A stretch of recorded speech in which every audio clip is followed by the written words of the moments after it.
Bismillahirrahmanirrahim. Assalamualaikum warahmatullahi wabarakatuh. Waalaikumsalam warahmatullahi wabarakatuh. Bismillahirrahmanirrahim. Alhamdulillahi rabbil alamin. Assalatu wassalamu ala asyrafil anbiya'i wal mursalin Sayyidina wa maulana Muhammadin wa ala alihi wa sahbihi ajma'in, amma ba'd. Yang kami hormati para pemirsa podcast Kantor Kementerian Agama Kabupaten Banyuwangi. Alhamdulillah pada kesempatan hari ini kita dapat bertemu kembali dalam kegiatan podcast Kantor Kementerian Agama Kabupaten Banyuwangi. Para sahabat sekalian, di depan kami saat ini telah hadir narasumber kita pada sore hari ini. Beliau adalah Bapak Dr. Andes Haji Muhammad Jali MPDI. Beliau adalah Kepala Subbagian Tata Usaha Kantor Kementerian Agama Kabupaten Banyuwangi. Para sahabat sekalian, dalam kesempatan hari ini, insya Allah kita akan berbincang nanti banyak terkait dengan fikih Ramadan. Sebelumnya akan saya sapa dulu narasumber kita pada sore hari ini, Bapak Haji Muhammad Jali. Bagaimana kabarnya hari ini, Bapak? Alhamdulillahirabbil alamin, sehat dan tadi puasanya lancar. Alhamdulillahirabbil Mudah-mudahan sampai alamin. nanti lancar. Amin ya rabbal alamin, mudah-mudahan sehat terus nih, Bapak. Walaupun ada batuk sedikit-sedikit. Amin. Mudah-mudahan tetap sehat nggih. Para sahabat podcast juga mudah-mudahan di momentum Ramadan ini senantiasa diberikan kesehatan oleh Allah sampai dengan nanti menjelang akhir Ramadan. Amin ya rabbal alamin. Baik, para sahabat podcast kalian, tema kita pada sore hari ini adalah terkait dengan fikih Ramadan. Para sahabat sekalian mengetahui tentang bagaimana hukum puasa itu sangatlah penting, dan bagaimana kita ingin Ramadan kita pada tahun ini 1443 tentu lebih baik dan lebih bermakna, sehingga tujuan dari berpuasa nanti kita dijadikan oleh Allah menjadi orang-orang yang bertakwa, mudah-mudahan terwujud. Baik, para sahabat podcast kalian yang kami hormati, untuk itu tidak berpanjang kalam, mari kita dengarkan bersama paparan dari narasumber kita pada sore hari ini, Bapak Dr. Andes Haji Muhammad Jali MPDI. Disilahkan. Terima kasih. Assalamualaikum warahmatullahi wabarakatuh. Alhamdulillah wassalatu wassalamu ala rasulillah wala haula wala quwwata illa billah ma ba'du. Yang saya cintai rekan-rekan dari Andi selaku host pada kegiatan podcast Ngabuburit yang diselenggarakan oleh Kantor Kementerian Agama Kabupaten Banyuwangi. Alhamdulillah kita sekarang dalam keadaan sehat, dan alhamdulillah mulai kemarin tentunya kita sudah melaksanakan puasa. Hari ini bagi yang memulainya pada hari Minggu, berarti hari ini adalah hari yang kedua kan, Ge? Artinya di hari kedua, tapi bagi yang memulai pada hari Sabtu tentunya sekarang hari yang ketiga. Tentunya di hari ketiga kita dalam keadaan sehat begini, ini merupakan karunia dari Allah Subhanahu wa taala dan patut kita syukuri. Karena memang syukur itulah jalan satu-satunya untuk menjadikan kita itu menjadi hamba yang terbaik gitu istilahnya. Berbicara tentang puasa, karena kita ini sudah menginjak 2 hari atau 3 hari terlampaui kita berpuasa, tentunya kita akan berpikir bagaimana idealnya kita itu melakukan puasa. Tentunya sebagai umat muslim kita memiliki standar yang harus kita pakai dalam rangka kita menjalani puasa, yang dimana kalau dalam istilah fikih itu disebut dengan istilah fikih ya istilahnya. Kita tidak bisa lepas dari fikih Ramadan, kita tidak bisa lepas dari fikih puasa. Karena apa? Karena puasa ini kan sudah memang dinantikan oleh kita sejak 2 bulan yang lampau ya. Jadi sejak masuknya bulan Rajab kita sudah berharap agar kita itu nyampe pada Ramadan, yang dikenal dengan doa Rasulullah itu Allahumma barik lana fi Rajaba wa Sya'bana wa ballighna Ramadan. Wahai Tuhanku, berilah aku berkah di bulan Rajab, juga di bulan Sya'ban, dan sampaikanlah aku di bulan Ramadan. Artinya Ramadan ini, bulan Ramadan ini agar kita bisa nyampe ke sana itu sebuah impian. Karena selalu kita doakan di setiap kesempatan dan di setiap setelah sholat kita selalu berdoa demikian ya. Tentunya karena kita sudah mencapai pada waktu yang ditentukan, karena kita sudah sampai pada waktu yang kita tunggu-tunggu, yakni waktu datangnya bulan Ramadan, tentunya kita tidak akan menyia-nyiakan. Minimal dari sisi fikih kan gitu, minimal dari sisi fikih. Karena dengan fikih itu, kalau kita itu mengacu pada fikih, ya insya Allah minimal sahlah puasa kita. Walaupun idealnya kita itu harus juga bisa membentengi dengan moral ya, dengan substansi dari puasa itu yang bermakna al-imsak kan. As-saum itu artinya kan menahan diri ya, al-imsak. Kita berpikir tentang fikih ya. Kalau kita berpikir tentang fikih, bagaimana agar kita itu menjadi sah dalam rangka melaksanakan puasa, tentunya prinsip agar kita sah itu kita harus memenuhi syarat dan rukunnya kan gitu istilahnya. Jadi kalau sudah sempurna syarat dan rukunnya, maka insya Allah puasa kita sah ya. Terlepas dari apakah diterima dan tidak diterima kan itu. Artinya secara fikih gitu. Karena fikih itu kan kalau menurut pemahaman di kitab-kitab klasik itu kan sebagai pemahaman dari para mujtahid kan. Jadi kalau dalam konsepnya kan dinyatakan fikih itu adalah ketentuan-ketentuan hukum yang didapat dari jalan ijtihad. Yang namanya ijtihad berarti kan pemikiran, hasil pemikiran. Tentunya orang yang memiliki hak untuk mengadakan ijtihad itu adalah orang-orang yang memiliki kompatibel ya, orang-orang yang telah memenuhi standarnya kan gitu istilahnya. Ulama menyatakan bahwasannya puasa itu diwajibkan untuk orang muslim. Bahkan diwajibkan bagi orang sebelum muslim. Kalau dalam yang terkenal dalam Al-Qur'annya itu kutiba alaikumusiyam kama kutiba alal ladzina min qablikum la'allakum tattaqun. Diwajibkan bagimu untuk melakukan puasa sebagaimana diwajibkan bagi orang-orang sebelummu. Agar apa? Agar kita bisa menjadi, mudah-mudahan kita menjadi orang yang bertakwa. Artinya endingnya kan takwa kan gitu istilahnya. Takwa ini bisa dilampaui dengan berbagai jalan. Tidak cukup hanya dengan puasa saja, tapi juga perlu dengan yang lain. Boleh jadi dengan sholat, boleh jadi dengan zakat, boleh jadi dengan haji kan gitu istilahnya. Dan untuk mensahkan semuanya harus memenuhi syarat dan rukunnya kan gitu istilahnya. Kalau dalam kaidah usul itu kan begini, apa yang dimaksud dengan syarat kan itu? Asyartu ma yatawaqqafu alaihi sihhatus syai'i. Jadi yang namanya syarat itu adalah sesuatu yang menunggu adanya syarat itu untuk sahnya sesuatu. Kalau rukun bagaimana? Kalau rukun lain lagi, ar-ruknu ma la yatimmu illa bihi. Konsep-konsepnya begitu istilahnya ya. Yang saya pelajari dulu, seingat saya begitu. Jadi yang dinamakan rukun itu adalah sesuatu perbuatan, sesuatu keadaan yang manakala itu tidak ada, maka tidak sempurnalah, maka tidak sah. Artinya tidak sempurna rukun itu. Maka dalam rangka menyempurnakan maka harus lengkap syarat dan rukunnya. Dalam konsep puasa itu ada yang dikenal dengan istilah syarat wajib, ada dikenal dengan istilah syarat sah kan gitu. Kita mengetahui mungkin secara umum, sudah diketahui secara umum bahwasanya orang yang wajib melakukan puasa itu adalah orang Islam ya, pasti sudah ya. Kalau orang kafir karena memang hitop yang diberikan oleh Allah itu adalah kepada orang muslim ya, tentunya orang muslim. Orang kafir wajibkah dia berpuasa? Ya tentunya tidak. Orang dia bukan dihitopkan kan, bukan dia kan. Tapi kalau dia sudah muslim ya jadinya wajib kan gitu istilahnya.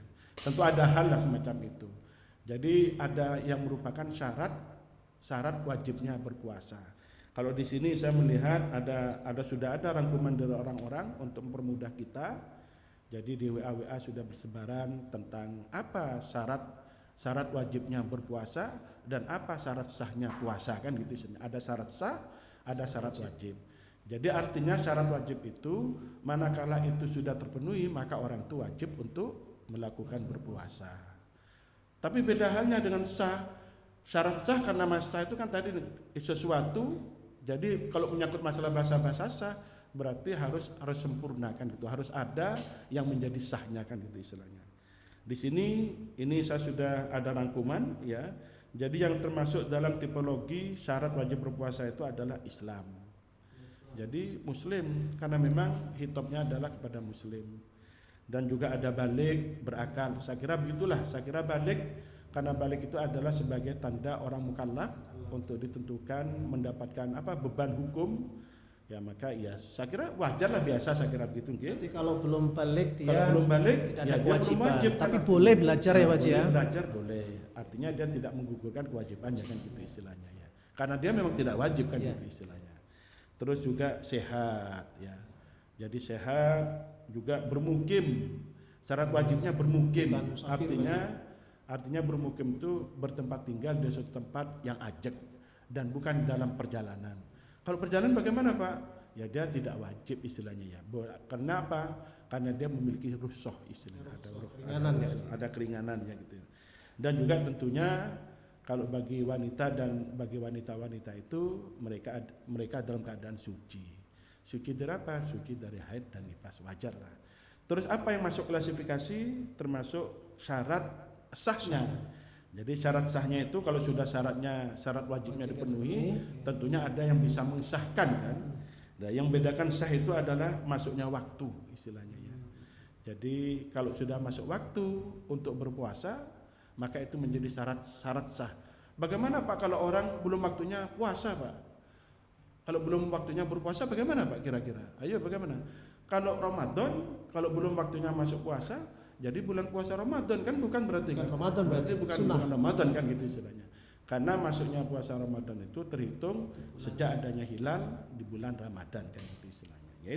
Itu yang masuk hal-hal yang merupakan syarat untuk dipenuhi dalam rangka untuk menyempurnakan puasa kita. Salah satu menyempurnakan bagian-bagian untuk menyempurnakan. Tapi tak cukup dengan itu saja, maka ada hal-hal yang merupakan rukun istilahnya. Rukun tadi dijelaskan ar-ruknu ma la yatimmu illa bihi. Jadi segala sesuatu yang takkan bisa sempurna kecuali dengan rukun itu harus dilaksanakan. Bahkan kalau rukun tidak dilaksanakan dengan sendirinya batal kan gitu istilahnya. Dengan sendirinya batal. Apa yang merupakan rukun? Ya, itu tadi salah satunya adalah niat ya. Itu rukun niat itu. Jadi kalau orang tidak niat bagaimana Pak? Ya berarti tidak berpuasa berarti. Bukan tidak berpuasa, berarti dia kan tidak sah kan. Jadi puasanya tidak sah kan gitu istilahnya. Maka niat ini sangat penting sekali Mas. Makanya sangat penting. Makanya sampai Rasulullah pernah bersabda au kama qala itu innamal a'malu binniyat. Jadi perbuatan itu tergantung pada niatnya.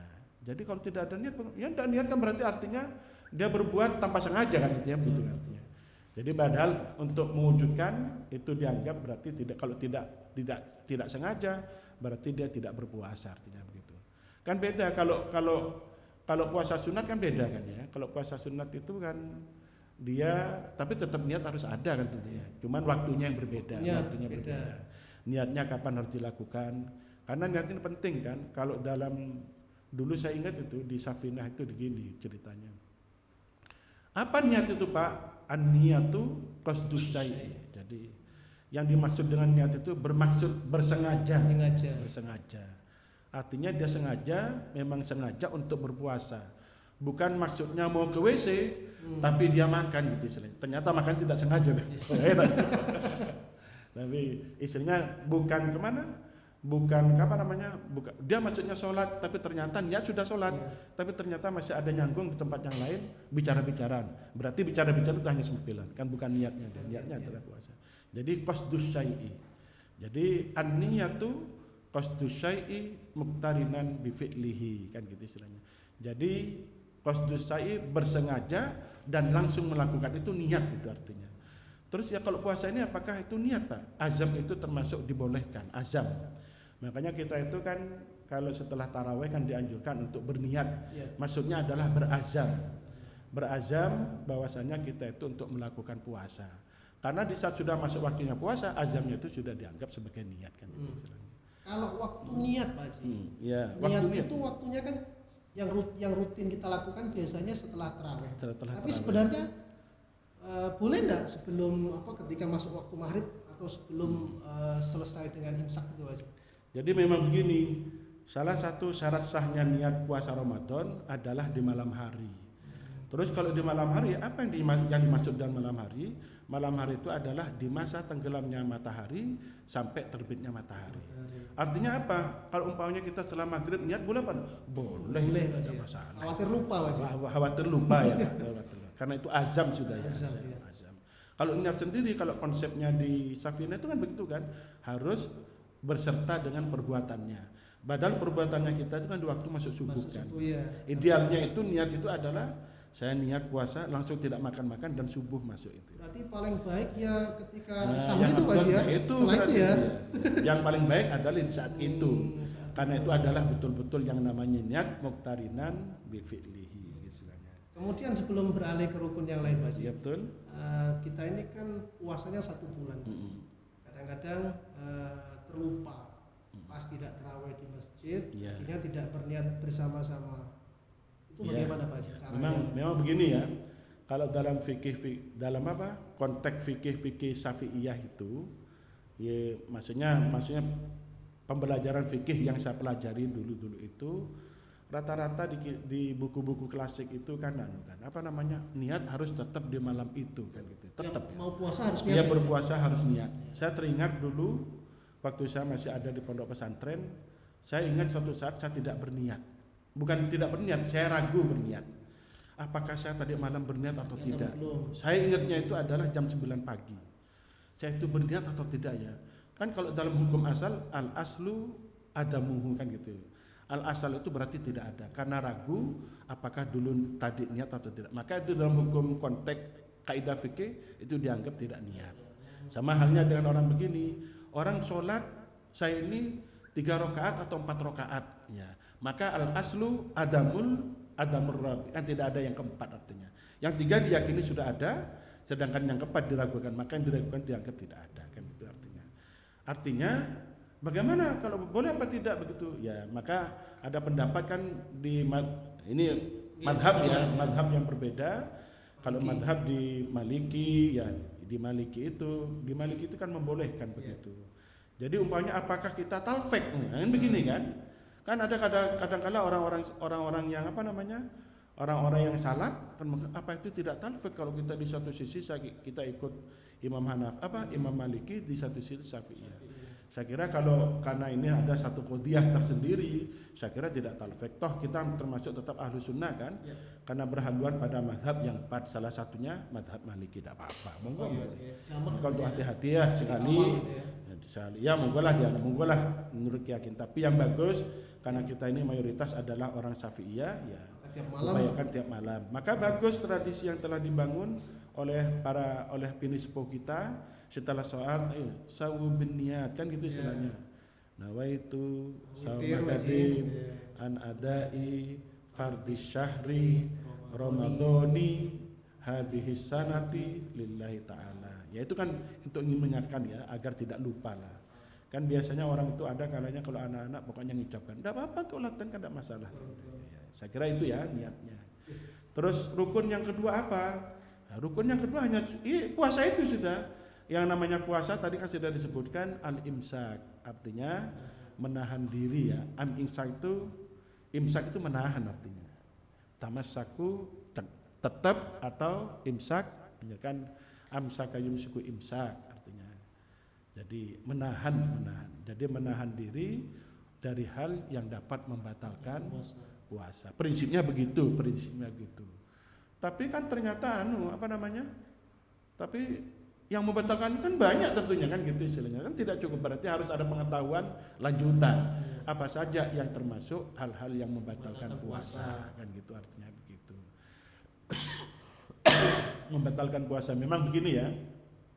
Sebelum kita masuk pada hal yang membatalkan puasa, maka ini perlu dikuatkan kembali tentang tentang syarat sah, syarat wajib dan juga rukun. Ini penting kan.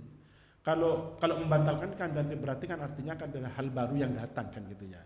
Bukan dasarnya kan, bukan dasarnya. Kalau dasarnya itu adalah syaratnya dan rukunnya itu adalah dasar berpuasa. Jadi kalau sudah dasar dilakukan dengan baik, maka insya Allah sah kan gitu istilah. Insya Allah sah. Selama tidak ada hal baru yang membatalkan. Jadi artinya yang dapat membatalkan adalah hal baru Maksudnya hal baru di luar puasa itu artinya kan. Tapi itu bisa membatalkan puasa kita. Apa saja? Ya, apa saja banyak ini ya. Prinsip yang sering kita lakukan, yang sering kita tahu lah, yang namanya puasa, yang dari hal yang membatalkan, namanya aja puasa ya. Orang asumsi kita kalau sudah berpuasa itu berarti artinya tidak makan dan tidak minum, kan gitu istilahnya. Tidak makan dan tidak minum, ya berarti yang kalau makan dan minum berarti batal puasanya kan berarti sudah bisa dipandang kan. Berarti yang dapat membatalkan puasa adalah makan dan minum. Dengan sengaja tentunya kan begitu istilahnya. Soalnya berarti kalau tidak sengaja kan tidak apa-apa, Mas. Tidak apa-apa, berarti kan rezeki itu. Rezeki. Artinya rezeki ya. Soalnya ada kadang Pak Haji. Iya betul. Teman-teman cerita itu dia sudah niat puasa malam hari. Kemudian tiba-tiba pagi itu tidak sengaja minum, Mas. Minum. Berarti itu rezeki, Mas. Rezeki artinya kan gitu istilahnya. Karena dia tidak sengaja kan gitu istilahnya. Jadi kalau tidak sengaja itu termasuk termasuk rezeki, ya rezeki lah ya. Itu ketika dia makan 1 sendok, kemudian ingat, itu dikeluarkan apa tetap ditelan, Mas? Maka begini, di saat dia ingat, ya di saat dia sengaja, maka hal selama belum masuk ke rongga mulutnya, maka hendaknya dikeluarkan. Tapi kalau sudah masuk sini, ya, Mas, nikmati saja, rezeki kan gitu istilahnya. Kalau sudah masuk, hal yang berbeda sudah kan. Jadi selama dia punya ikhtiar untuk bisa mengeluarkan, keluarkan. Anjurannya begitu. Tapi kalau sudah tidak bisa, ya sudah, itulah rezekinya. Tidak pandang makannya banyak 3 piring atau 1 piring sama saja kan. Cuman yang terpenting yang batasi adalah pikirannya. Adakah dia ingat atau tidak ingat? Kalau tidak ingat kan enak terus kan berarti ya. Tapi jangan terus-terusan. Enakan itu Mas. Jangan terus-terus istilahnya. Ya namanya lupa biasanya sekali 2 kali saja dan tidak berterus-terus istilahnya. Dan juga yang membatalkan puasa adalah memasukkan dengan sengaja ke beberapa rongga lubang yang ada di diri kita. Jadi seperti banyak sengaja memasukkan air ke hidung atau kadang-kadang kan ada batasan kan, ke telinga juga ada batasan. Maka seperti katembat itu kalau sampai melebihi batas kan ada batasnya kan, batas masuk dan tidaknya, maka bisa menjadi batal. Kan itu berarti hal yang disengaja diperlakukan kan gitu istilahnya. Maka anjurannya bagaimana ya, tidak usah sudah, kalau bisa ditahan. Umpamanya Pak gatal sekali Pak, ya gatal sebatas anunya saja, sebatas. Jangan sampai masuk gitu istilahnya. Kalau sampai masuk gatal sangat Pak, ya berarti sudah keadaan berbeda umpamanya, tidak kuat. Ya namanya keadaan sudah darurat, hal yang berbeda kan berarti, hal yang berbeda. Ya itu ya, jadi memasukkan seperti hidung, telinga, mulut, bahkan juga kedua lubang kemaluan kita tidak boleh. Banyak kalau anak-anak kan dulu ada yang iseng-iseng lah. Kadang-kadang ngapunten nih tubuhnya dimasukkan apa, kadang kan gitu orang-orang kan itu juga tidak boleh lah. Dulu itu bahkan ada orang tuh kalau bersesuci itu sampai ngapunten nih, sampai masukkan dubur karena ingin suci, ragu-ragu. Tapi itu saya kira tidak sejauh itulah. Islam itu tidak sulit, tidak serumit itu. Jadi ada jalan keluar lah, ya. Terus juga muntah dengan sengaja. Jadi muntah dengan sengaja, muntah. Kalau muntah tidak sengaja, ya namanya tidak sengaja, hal berbeda kan. Mabuk perjalanan, ada orang yang di dalam perjalanan dia berkomitmen saya tetap akan menjaga puasa walaupun perjalanan, walaupun saya diberi rukhsah sama Tuhan untuk memilih kan gitu. Tapi dia berkomitmen untuk tetap berpuasa. Ternyata tanpa disadari dia karena jalannya tidak enak sampai muntah. Karena tidak sengaja ya tidak apa-apa. Tapi kalau sengaja, bagaimana kalau yang muntah sengaja itu? Ya ada kan muntah sengaja kan. Umpamanya karena ada ngapunten nih, merasa ada halangan kurang enak, diceluk-celuk ya kadang-kadang muntah. Itu juga hal-hal yang termasuk sengaja ya. Keluar haid dan nifas, ini baik sengaja dan tidak sengaja. Kira-kira bisa tidak sengaja haid? Tidak bisa, tentunya tidak bisa. Itu alamiah ya. Jadi itu termasuk jibillah istilahnya. Sudah jibillah tidak termasuk Juga termasuk gila tidak disengaja. Orang kalau sudah gila ya hilang lah, akalnya sudah hilang kan? Karena dia sudah hilang dari syarat wajibnya berpuasa kan, syarat wajibnya berpuasa. Jadi termasuk mengeluarkan mani kalau orang dewasa kan biasanya begitu ya. Itu pun juga mengeluarkan mani dengan sengaja. Hal-hal yang sengaja lah. Jadi seakan-akan yang bisa membatalkan itu mayoritas adalah yang disengaja dilakukan. Kalau yang tidak saya kira tidak. Kecuali haid kan tidak sengaja kan. Karena itu adalah termasuk kudrat ya, jibillah istilahnya. Begitu juga gila kadang-kadang kan orang tidak mau, tapi boleh jadi keadaan karena memaksa moro-moro dia terjadi. Itu kan tidak berkeinginannya kan, tapi kan hilang kewajibannya kan. Dengan begitu hilang kewajibannya. Ya, saya kira gitu ya. Tapi itu minimal itu yang ditunggu. Itu yang ditunggu. Dengan itu saja insya Allah kalau kita sudah menjaga dari dari hal-hal yang membatalkan, insya Allah kewajiban kita di hadapan Tuhan sudah clear. Masalah diterima ya wallahu alam. Tapi kalau diterima itu agar diterima banyak hal yang perlu yang perlu kita lakukan. Tapi yakinlah walaupun kita seadanya dengan konsep syariah saja insya Allah diterima. Allah Maha Pengasih. Sudahlah saya yakin demikian. Allah Maha Rahim. Allahu Karim ya, saya kira itu mungkin cukup dianukan. Itu cukup ya saya kira. Yang syaratnya yang mewajibkan, sahnya, rukunnya dilakukan dan tidak melakukan yang membatalkan. Itu minimal sudah kewajibannya sudah hilang di hadapan Tuhan. Saya kira itu dasar. Kalau yang lainnya nanti biar ada materi yang lain lah. Katanya Pak kalau hutang bagaimana? Itu nanti yang lain saja saya kira. Saya kira cukup mungkin dan. Baik. Terima kasih Bapak Haji Muhammad Jali atas penyampaiannya pada podcast Ngabuburit sore hari ini.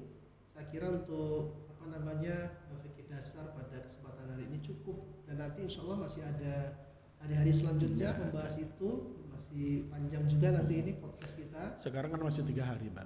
Baru 2 hari. Baru 2-3 hari. Masih ada 27 hari. Ya, betul Pak. Masih ada 27 hari lagi. Teman-teman sahabat podcast kalian, sekali lagi demikian yang kita bisa sajikan pada kesempatan podcast Ngabuburit Kantor Kementerian Agama Kabupaten Banyuwangi pada kesempatan sore hari ini. Terima kasih atas like, subscribe dan komennya, kita tunggu, dan saksikan terus podcast Ngabuburit Kantor Kementerian Agama Kabupaten Banyuwangi di episode yang selanjutnya. Saya Nimi Kuyanto selaku host terima kasih dan mohon maaf apabila ada khilaf yang disengaja atau tidak. Ihdinas siratal mustaqim. Wallahul muwaffiq ila aqwamit thoriq. Wassalamualaikum warahmatullahi wabarakatuh. Waalaikumsalam warahmatullahi wabarakatuh.